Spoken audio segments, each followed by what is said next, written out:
안녕하세요. 안녕하세요. 저희는 매연 윤봉길 의사께서 설립한 애국단체 월진의 청소년 기자단 구한슬, 최승환, 박유영. 조은기입니다. 네, 반갑습니다. 잘 오셨어요. 청소년들의 꿈과 끼, 진로 탐색을 위한 영상 인터뷰에 응해주셔서 감사합니다. 저희가 이번에 취재할 직업은 교사인데요. 교사라는 직업을 선택하신 이유나 계기에 대해 알고 싶습니다. 내가 왜 교사라는 길을 걸어왔는지 이유를 알고 싶다고요? 그럼 네 해야지. 네. 예전에 옛날에는 우리가 보기에 선생님이 굉장히 좋은 직업처럼 보였어요. 그리고 선생님이 클 때만 해도 여자가 여성으로서 선택할 수 있는 직업이 굉장히 폭이 좁았고 그런데 또 선생님이 중학교 때 담임 선생님께서 영어 선생님이셨는데 굉장히 친절하게 막 잘 가르쳐 주시고 또 영어를 가지고 다른 나라의 문화나 또는 이런 풍습 또는 사회의 발전상 같은 것들을 이렇게 잘 가르쳐 주시는 그런 선생님이 영어 선생님이자 담임 선생님이셨어요. 그래서 선생님을 굉장히 좋아했고 선생님한테 잘 보이려고 엄청 공부를 열심히 했겠죠. 그래서 영어를 굉장히 좋아하는 과목으로 생각을 했고 나도 우리 선생님처럼 친절한 선생님이 돼서 다른 학생들에게 좋은 안내자가 됐으면 좋겠다 그런 생각을 막연히 가지고 있었는데 대학 진학 원서 쓸 때 막상 무슨 과를 갈까 하니까 그냥 영문과 가게 되더라고요. 가고 또 대학을 졸업하고 무엇을 할까 했을 때 회사도 갈 수 있었고 뭐 공무원 일반 공무원이 될 수 있었지만 그래도 선생님이 되면 좋겠다. 나는 선생님이 참 내가 좋은 것 같아. 그런 생각이 들어서 교사가 됐어요. 답이 됐나요? 네. 교사가 되는 방법이 궁금합니다. 교사라는 직업을 가지려면 어떤 과정을 통과해야 하나요? 그리고 교사의 종류에 대해 알고 싶습니다. 교사가 되는 과정이요. 우리나라에서는 교사가 되기 위해서는 누구나 다 어떤 과목이든 교원 자격증을 가지고 있어야 돼요. 그 교원 자격증은 대학교에서 졸업할 때 받게 돼요. 근데 일반 대학이 아니고 사범대학 또는 초등학교 선생님 경우에는 교대, 교육대학, 교대를 졸업해야 되고요. 졸업할 때 자격증을 받고 그리고 교원 임용고시를 치르고 그러면 선생님이 될 수가 있어요. 또 질문이 뭐였나? 됐죠? 교사의 종류. 교사의 종류에는 어떤 의미로 물었는지는 모르겠지만 일반적으로 국영수사과 은미체 기가 영어 이렇게 기가 가르치는 교과 교사가 있고 그리고 이제 사서교사, 보건교사, 또 영양교사 그리고 다른 특성화 고등학교 경우에는 전공이 많잖아요. 다양하게 그래서 전공별로 다양한 교사가 있어요. 교사에서 교장이 되는 과정이 궁금합니다. 각각 몇 년씩 근무해야 승진해야 하는 규정이 있나요? 승진이 궁금해요? 그렇죠. 어느 직장이나 누구나 다 직장에 가면 처음에 들어갔을 때와 또 얼마 동안 다니면은 승진이라는 거를 하는 거죠. 그거는 정말 정당한 어떤 성취이기 때문에 참 격려받아 마땅한 일인 것 같아요. 그렇죠. 승진을 한다면 일반 직장과는 달리 교원 직장에서는 선생님에서 부장교사를 하고 부장교사하고 이제 교감 선생님이 되는 걸 또 승진이라고 하는데 보통 시도별로 다르지만 20년 정도의 경력을 가진 후에 교감 선생님이 돼요. 그러니까 여러분들께서 보통 대학 졸업하고 군대를 갔다 오고 27살 정도에 한 번에 임용고시를 붙어 선생님이 된다면 그러고 나서 20년이니까 47세 정도 되면서 승진이 된다고 교감 선생님이 된다고 보면 됩니다. 그 방법도 말고 보통 15년 정도의 경력이나 또는 시도별로 다른데 10년, 15년 정도의 경력 후에 전문직 시험이라고 장학사, 여러분들 학교에서 장학사님들 오시잖아요. 장학사 되는 시험을 쳐요. 그 전문직 임용 시험인데 그 시험을 쳐서 장학사가 되신 분들은 또 전문직에 있다가 장학사 끝나고 교감 선생님으로 또 오기도 하죠. 그런 경우에는 또 한 2, 3년 정도 단축이 될 수도 있는데 일단은 대체로 그렇다라고 하시면 될 것 같아요. 교사가 하는 일과 교장이 하는 일은 구체적으로 어떻게 다른가요? 또 교육청에서도 교사들이 근무한다고 들었는데 하는 일에 어떤 차이가 있는지 궁금합니다. 교사, 선생님들은 직접 학생들을 교육하시죠. 그래서 보통 선생님들이 하시는 일이 굉장히 많아요. 영어 전공자면은 영어도 가르쳐야 되고, 그런데 학급 담임도 하시잖아요. 학급도 맡아야 돼. 그러니까 교과도 가르쳐야 되고, 선생님이 되면 학급 담임도 해야 되고, 그리고 여러분들 학교에 가면은 학생부, 교무부, 봉사부 이런 부가 있잖아요. 업무별로 그 부서에 또 담당 맡은 일이 있어요. 그것도 하셔야 돼요. 그래서 일반 선생님이 되신다고 하면은 이제 이런 큰 세 가지 일을 해야만 하죠. 교과 지도도 해야 되고, 학급 담임도 맡아야 되고, 업무 부서도 해야 되고. 근데 교장은 그럼 뭐를 하느냐? 교장은 교문 안에서 벌어지는 모든 일을 다 관심을 가지고 그것에 대해서 의사결정을 하고 컨트롤을 해야 돼요. 심지어는 여러분들이 학교에서 밖에서 그러니까 방과 후에 어떤 일이 일어나잖아요. 그런 것에 대해서도 그날 저녁에 어떤 일이 벌어졌어요. 그럼 그것이 그날 끝나는 게 아니잖아요. 그 다음날까지 여파가 있죠. 뭐 조사를 한다든지 누가 다치면 또 누워있는 애도 있을 것이고, 뭐 코로나 걸리면 정말 집에 누워있는 아이도 있고 못 오기도 하고 오기도 하고, 그런 여러 가지 모든 재반상 여러분들이 먹는 것까지 교장 선생님의 책임이 있어요. 그래서 교문 안에서 일어나는 모든 일이 다 교장 선생님이 관여해서 결정해서 컨트롤해야 되는, 지도해야 되는 사안이 되죠. 여러분들 눈에는 교장 선생님이 훈안하는 사람으로 보이죠. 그런데 안 그래요. 실제로는 여러분들이 만약에 학급에서 파티해가지고 피자를 시켜 먹었는데 배탈이 났다. 그것도 교장 선생님 책임이 들어가요.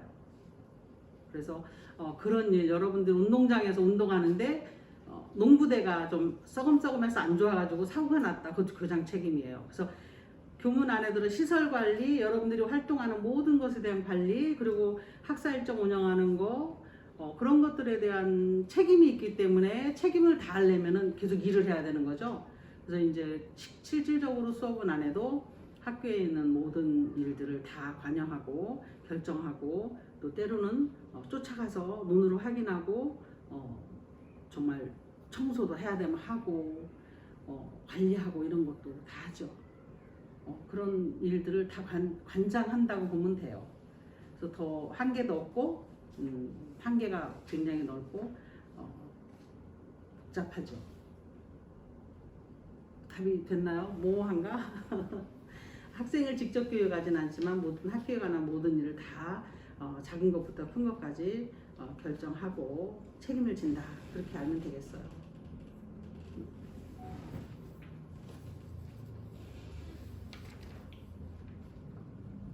또 교육청에서도 교사들이 근무한다고 들었는데 하는 일에 어떤 차이가 있는지 궁금합니다. 교육청에는 아까 말씀드린 장학사님들이 일단 가 계시고요. 그런데 장학사님들이 소수다 보니까 어떤 특별한 일이 있을 때에는 직접 학교에 있던 선생님들의 도움이 필요할 때가 있어요. 그럼 그 선생님들을 근무지는 여기 있지만 파견 형식으로 교육청에 가서, 교육청 또는 교육연수원 또는 교육정보원, 연구원에 가서 선생님들이 또 장학사님과 협력해서 학생들한테 필요한 일들을 하시죠. 계획하고 또 실천하고 그렇게 하세요.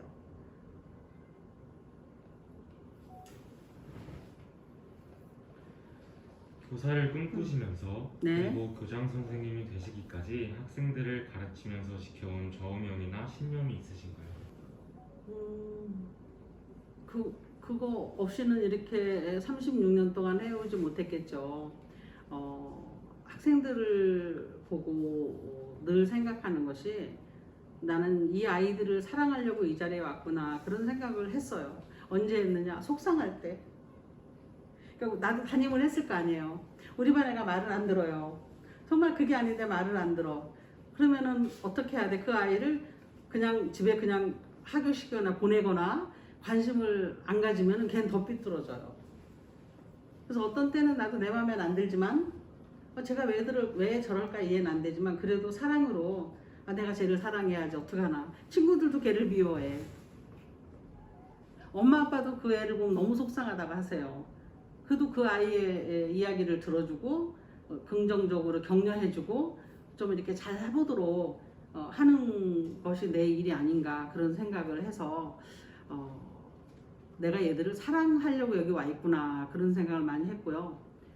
또 교장이 돼서도 이렇게 객관적으로 보면은 아이들을 사랑하는 선생님들이 물론 힘들 때도 있지만 보람을 많이 가지시더라고요. 아이들을 따뜻하게 대하고 정말 내 동생처럼 내 자식처럼 대하는 선생님들을 볼 때마다 동지감을 느끼죠. 그래서 아마 나뿐만 아니라 모든 선생님들도 사랑하는 마음이 크기 때문에 이 교직에서 계속 종사하시는 것 같아요. 교사가 되신 후 어떨 때 보람을 느끼셨나요? 또 가장 기억에 남았던 경험은 무엇이고 가장 기억에 남는 제자가 있는지 궁금합니다. 네, 이게 참 좋은 질문이에요.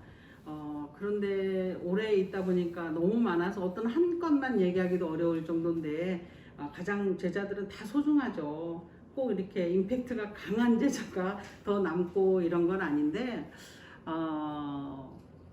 보람을 느낄 땐 언제냐면은 학생이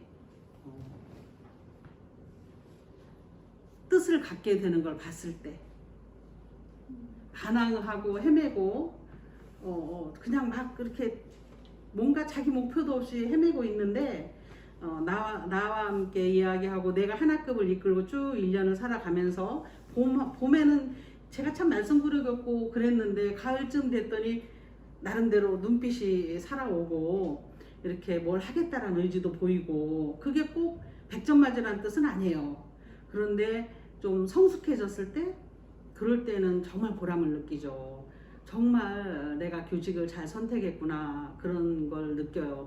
요즘에는 이제 혼내는 게 없잖아요. 담임쌤들이 이렇게 꼬집거나 막 이렇게 등짝을 때리거나 그런 게 없잖아요. 근데 한 학생이 참 속을 많이 썩였는데 엄마가 찾아왔어요. 집에서도 자꾸 속을 새기고 자꾸 나이키 사달라고 하고 이렇게 철없이 엄마 아빠는 힘든데 막 이렇게 엄마 지갑을 손을 대려고 한다. 선생님 나는 고등학교 있었어요. 고등학교 1학년이 등치가 큰데 엄마 아빠가 그 외아들을 당할 수가 없는 거야. 그래서 그날 남겨놓고 셀 수 없이 많이 팬 적이 있어요. 근데 나중에 걔 등짝을 패다가 너무 힘이 들었어. 나도 울었어. 걔를 등짝을. 너 왜 이렇게 속을 썩이니? 뭐가 되려고 속을 썩이니? 그렇게 하면서 울었는데 그 다음 날부터 걔가 달라졌어요. 조금씩. 그래서 그 다음부터는 계속 칭찬을 했어요. 그래서 무사히 고등학교 2학년 올라가고 나중에 대학도 잘 가고 그런 친구를 봤어요. 그래서 속 썩이는 아이는 다 있다. 그런데 적어도 교사는 그 순간 선생님은 그거를 포기하지 않고 그 아이가 어떤 갈증 때문에 그러는지 이제 그 학생은 남들은 다 나이키하고 퓨마를 입고 다니는데 우리 엄마 아빠는 가난해서 돈도 못 벌어가지고 나한테 그런 걸 많이 못 사준다 생각하니까 친구들한테 오는 열등감 또 속상함 그런 것 때문에 자꾸 엇나갔었다고 뜨문뜨문 남자니까 과묵하잖아요. 뜨문뜨문 얘기를 해요.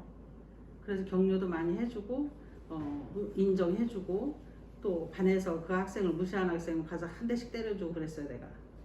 그래서 잘 컸고 또 이제 여학생은 한 명 있었는데 시험을 보다가 기말고사 보는데 시험 보다가 정말 옆으로 시험 끝나는 날 마지막 시간 옆으로 딱 쓰러졌어요. 걔를 막 애들이 들죠. 보통 마지막 날 마지막 시험 감독은 담임을 줘요. 그거 끝나고 종례하라고. 그래서 그 애를 들쳐업고 보건실에 가서 애를 살려서 이제 엄마가 오셔서 갔어요. 근데 그 친구는 우리 반 1등짜리였는데 홀어머니랑 둘이 살았어요. 둘이 살았는데 실업계 고등학교에서 취직을 해야만 해요. 이 학생이 벌어야지 엄마랑 같이 살 수 있어요. 그러니까 그 학생은 좋은 곳에 취직하기 위해서 1등을 안 놓쳐야 됐고 밥도 안 먹고 4일 동안 공부를 한 거예요.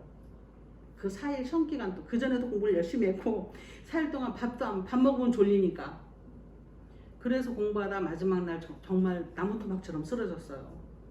근데 그 친구는 예전에 일찍 가서 취직을 참 좋은데 해가지고 1월 달에 수습 기간에 찾아왔어요. 선생님 저 이번 달 보너스까지 얼마 받았어요? 그랬는데 그때 선생님 월급이 70만 원이었거든요. 근데 그 친구는 그 1월 달에 110만 원인가 120만 원을 받았다고 나한테 와서 자랑하더라고요. 그래서 너무 좋았어요. 근데 그 친구가 올 때 선생님 쓰시라고 왜 그 길거리 가다 보면 토기처럼 된 커피잔 있잖아요. 그거 하나를 1,000원짜리를 사가지고 왔어요. 아직도 집에 가지고 있습니다. 그 친구는 금융권에 가서 취업을 하고 그 다음에 또 대학을 갔대요. 야간 대학을 다니다가 그렇게 해서 지금 어딘 가서 애기 엄마가 돼서 잘 살고 있겠죠. 뭐 그런 임팩트 있는 제자들 너무나 많아요. 근데 참 그게 보람이죠. 그렇게 하고 보람. 가장 기억에 남는 다 답이 됐네, 그지? 그렇습니다. 그래서 교직은 급여는 많지 않지만 여러분들이 기대한 것처럼 막 인터넷 보면은 뭐 어떤 또 배우는 집을 샀는데 1년 사이에 200억을 남기고 막 어디에 가면은 뭐 11배를 돈을 뭐 더 부풀려서 벌을 수 있고 이런 이야기들이 많은데 교직은 그렇진 않아요. 그렇진 않지만 국가에서 보장해서 매달 월급은 정확하게 나와요. 우리나라가 부도나지 않는 한 우리들은 월급 받을 수 있어요. 그런 보장이 되지만 많진 않은데 우리 교직은 그래도 학생들을 통한 삶의 보람을 참 값진 보람들을 느낄 수 있는 그런 좋은 직업인 것 같아요. 여러분도 사람을 사랑하고 또 내가 한 세상 사는데 그냥 돈만 벌지 않고 마음속에 보람과 어떤 그런 따뜻한 인간다움을 느끼면서 살고 싶다면은 교직을 선택하라고 강력하게 내가 권하고 싶어요. 참 좋은 직업이에요. 교장 선생님께서 생각하는 좋은 학교는 어떤 곳인가요? 내가 내 입장에서 볼 때 좋은 학교는 학생들이 표정이 밝은 학교가 최고 좋은 학교예요. 학생들이 그래서 나는 어떤 학교에 갈 때마다 영양사님을 먼저 만나요. 만나서 밥을 맛있게 해주라고 해요. 기본적으로 급식이 맛있어야 된다. 그래서 교장으로서 볼 때는 학생들이 와서 학교에 와서 막 웃으면서 이렇게 친구들하고도 잘 지내고 공부도 열심히 하고 건강하게 그렇게 커나가는 모습이 가장 좋은 모습인데요. 학생들 관점에서는 나는 학생들끼리도 잘 지내는 학교가 가장 좋은 학교라고 봐요. 공부는 어떻게 하든 국어 최고 잘하는 학생이 있으면 잘 못하는 학생도 있고 영어도 잘하는 학생 못하는 학생 있잖아요. 그런데 그거는 별로 관심이 없어요. 왜냐하면 학생들마다 공부를 조금 잘하든 못하든 그것이 그 학생의 인격과는 관계가 없거든요, 사실은. 그런데 인성이 좋아서 친구들하고 잘 지내고 화합도 잘하고 남도 배려할 줄 아는 것은 굉장히 좋은 거예요. 그런 어떤 에너지가 배려하고 화합하는 에너지가 조금씩 더 있는 학교는 복도에서 다니는 아이들이 행복하게 다니고, 근데 친구하고 갈등하고 욕하고 싸우는 분위기라면은 아이들끼리도 울끈불끈하고 매일 학폭 벌어지잖아요. 그래서 아마 학생들 사이도 서로 인성이 바른 따뜻한 학생들이 많아가지고 학교가 아이들이 웃는 아이들이 많은 학교, 그것이 내가 생각하는 좋은 학교라는 생각이에요. 동의해요, 은배 학생? 네. 한소리 학생, 그렇지. 그렇죠. 또 교장 선생님의 교육관에 대해 알고 싶습니다. 학교에서 가장 중점을 두고 가르치고 계시는 영역은 어떤 영역입니까? 내가 이 학교에서 가르치는 거는 기본적으로는 바른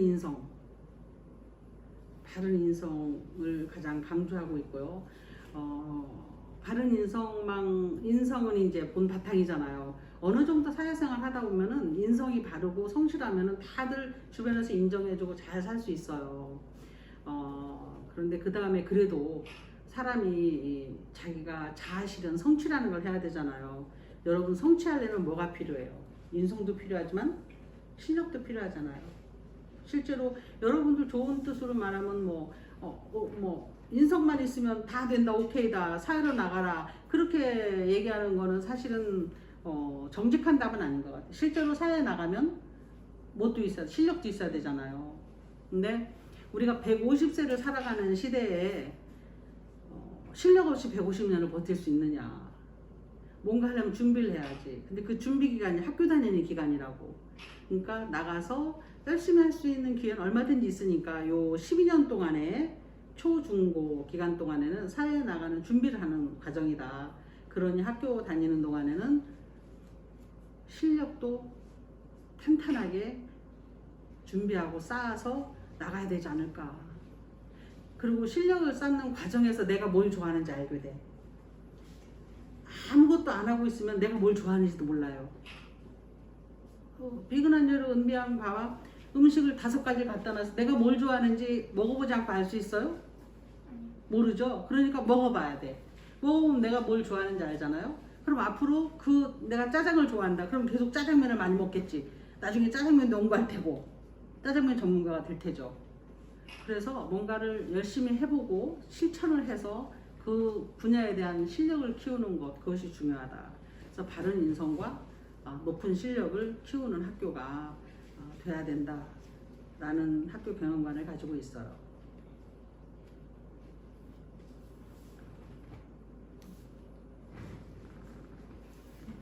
이번에는 한솔양인데, 그치? 네. 응. 제 꿈은 언론인입니다. 선행학습 금지법 6년 사교육비 감수를 꺼놓고 선행학습을 위해 학원에 더 의존한다는 기사를 봤습니다. 선행학습 금지법이 시행되고 있으나 사교육을 당연시하고 사교육에서 선행학습을 하는 학생이 더 좋은 성적을 거둘 수 있다고 생각하는 사람이 많습니다. 선행학습 금지법에 대한 교장 선생님의 견해가 궁금합니다. 네, 선행학습법이 이제 선행학습으로 인해서 사교육이 기승을 부리고 그럼으로 인해서 학부모님들의 경제적인 부담이 늘어난다. 그래서 선행학습을 금지하라고 교육부에서 강력하게 추진하고 있어요.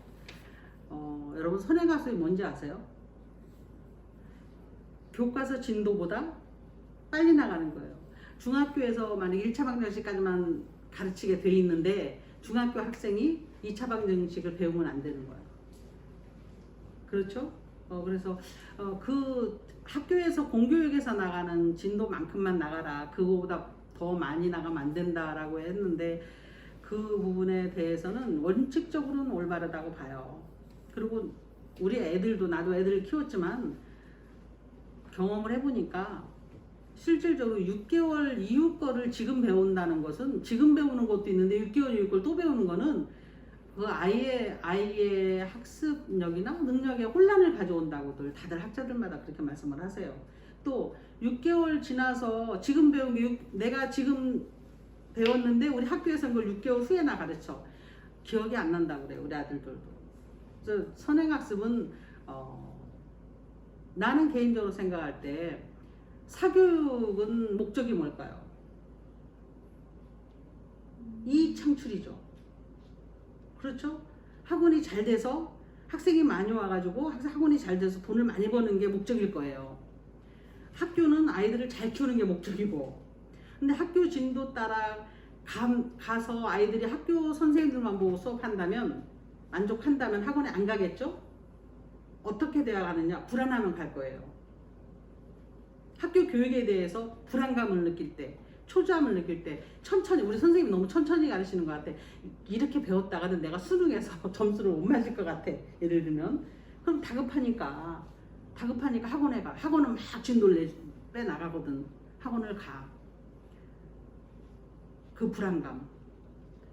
그렇다고 해서 공부를 더 잘하는 것 같진 않아요. 그 불안감으로 인해서 선행학습을 계속 진행하는 것이 학원이라면 나는 그 부분은 반대하는 거죠. 그런데 만약에 진도가 학교 진도를 못 따라가서 선생님이 하신 말씀을 내가 못 따라봐서 복습에 대한 의미로 또는 선생님 한 것에 대한 한두 차시의 선행 학기 내에서, 그러니까 만약에 우리가 잘 모르겠는데 촌락에 대해서 배웠는데 다음에 국가를 배워야 돼. 근데 내가 촌락에 대한 이해도 잘 못한 것 같아. 그럼 학원에 갔더니 촌락에 대한 이해를 더 풍부하게 해주셔서 선생님이, 그럼 내가 더 많이 이해가 되잖아요. 그리고 교과서를 보니까 다음에 국가에 대해서 배우는 거예요. 그러면 학원에 가서 국가에 대해서 좀 먼저 예습을 하고 학교에 오면 또 학교 수업을 따라가기 좋고 학교에서 가르치는 것보다 내 지식의 깊이가 풍부해진다. 그런 정도의 선행 학습이 아니지만 어쨌든 선행은 예습과 복습의 학원은 나는 좋다고. 그건 학습 의지예요. 공부하고자 하는 뜻이 있는 걸 왜 반대해? 그런데 학생들한테, 학부모님이나 학생들한테 과도하게 불안감을 조장해서 고액과외, 여기서 안 배우면 너희들 수능 점수 안 나온다, 뭐 이런 식의 고액과외, 나만 이걸 이렇게 가르친다. 안 그래요. 다 똑같이 가르쳐요. 똑같은 내용 선생님도 학교에서 똑같이 말하거든요. 그래서 그런데 불안감을 조장해서 하는 선행학습은 반대합니다. 그리고 공교육이 바로 서려면 선행학습 안 해야 돼 맞고요. 그리고 학교에서 나가는 진도대로 착실하게 해준다면 그것도 다 하기 어렵죠. 여러분들이 하는 수업이 얼마인데 일주일에, 그렇죠? 그래서 그렇다고 그러니까 겁먹지 말고 내 기준, 내 스케줄대로 굳건하게 가야 된다, 이렇게 생각합니다. 네. 끝으로 교사를 꿈꾸는 학생 청소년들에게 권하고 싶은 책이나 부담이 될 만한 사례를 소개해 주십시오. 네. 그렇죠. 지금 이제 핸드폰이 많이 쓰이고 지금은 핸드폰을 넘어서서 메타버스가 한참 또 다가오는 그런 시대에 살고 있어요. 그럴 때일수록 우리가 뭐를 해야 되느냐, 독서를 해야 된다고 생각이 들어요. 그래서 여러분들이 이제 내가 교사니까 요즘 최근에 가장 인상 깊게 읽었던 책은 책이 나온 지 오래됐는데 평균의 종말이라는 책이 있어요. 평균의 종말. 지은이는 토드 로즈고 여기에서는 이제 우리가 평균이라고 말할 때 평균은 사실은 많은 부분에선 존재하지 않는다는 거죠. 의미가 없다는 거예요. 의미가 없다. 그래서 이 책에서 가장 중요한 것은 여러분들이 만약에 건강한 학생의 평균 키가 얼마냐 했을 때, 또는 건강한 학생의 평균 몸매가 얼마였을 때 키 얼마에 가슴 얼마에 허리 얼마에 여러 가지 뭐 40가지 조건을 했어. 이런 조건에 맞는 사람이 건강한 표준적인 학생이다. 평균적인 학생이다. 근데 그거에 맞는 학생은 한 명도 없어요, 지구상에. 그러니까 한 개인의 영역에 대해서 인격적인 영역이나 개인의 뭐 생물학적인 영역에서도 마찬가지지만 개인 고유의 영역에 대해서 평균은 의미가 없다. 그런데 우리는 지금까지 평균을 기준으로 하는 교육을 해왔다. 교육 활동을 해왔다.